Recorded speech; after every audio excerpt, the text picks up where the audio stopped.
दादा शेतकरी कमी नाही, शेतकरी पिकवते म्हणून सर्व्हिस वाला खाते नाही तर गोटे खाल्ले असते का? जेवढे राजकारणी लोक आहे, जेवढे सर्व्हिसवर लोक आहे, जेवढे ऑफिसर आहे, हे जगत असेल तर माझ्या शेतकऱ्याच्या भरोश्यावर जगते. शेतकऱ्याने पिकवलंच नाही, ज्या दिवशी माझा शेतकरी स्वतःसाठी पिकवण आणि दुसऱ्यासाठी जर पिकवलं नाही तर काही याय ना का ते रेऊ खाव का गहू रेती. शेतकरी जेवढा सुखी आहे तेवढे या जगामध्ये कोणी सुखी नाही. शेतकरी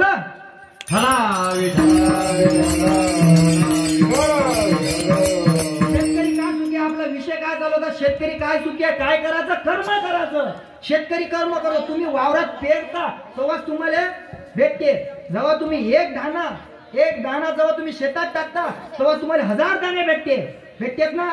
मग एक जर चांगलं कर्म केलं तर तुमचं जीवनात चांगलं होते. तुम्हाला माय एक वाक्य आहे, तुम्हाला लोकांना चांगलं करता येत नाही, करू नका. तुम्हाला लोकांना चांगलं म्हणता येत नाही, म्हणू नका. तुम्हाला शेजाऱ्याला काही देता येत नाही, देऊ नका. पण कमीत कमी त्याचं वाटोळं तरी करू नका. वाटोळं जर करसान, एखादा जर व्यक्ती सत्यात आला आणि त्याच्या जर तुम्ही आळवत असाल, एखादा जर व्यक्ती चांगलं काम करत असाल, तुम्ही जर त्याच्या आळवे जात असाल तर जगद्गुरु तुकोबाराय म्हणतात घातली या भय नरका झाले. नरकात जावं लागतं. आता हे इथंच ठेवतो. हे काय आडवं गेलं तर नरकात झाला की. आता मी कीर्तनातलं सांगतो तुम्हाला. मग तुम्ही म्हणता आता लोक काय झालं, कीर्तनच आहे बरं. आता लोक जे झाले हे कीर्तन, आता कीर्तन सांगतो. इथं बसल्याच्या नंतर जे बोलते त्याला बेंडू व्हावं लागते. कीर्तन बडबड तरी जो बेंडूक होईना जन्मायचे बेंडूक व्हावं लागतं. जे कीर्तनात झोपते त्याला सरप व्हावं लागते. पुढच्या जन्मात काय वाटते, सरप व्हावं लागते. आता मग जागी राहतं का झोपाचं तुमचं तुम्ही ठरवा बा. विठला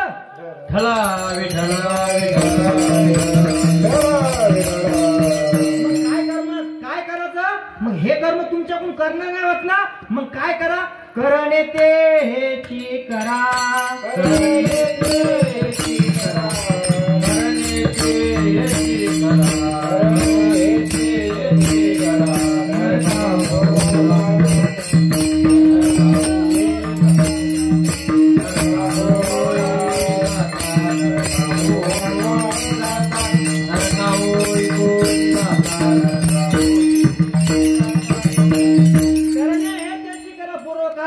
कर्म करायचं, करणे हे त्याची करा. नरका गोरा का जाता, नरकात कशाला जाता. तुम्हाला स्वर्गाकडे जाता येत नाही तर जाऊ नका ना, पण कमीत कमी नरकाच्या वाट्या तरी धरू नका. मग काय करा, कर्म करा. कर्म करण्याकरता काय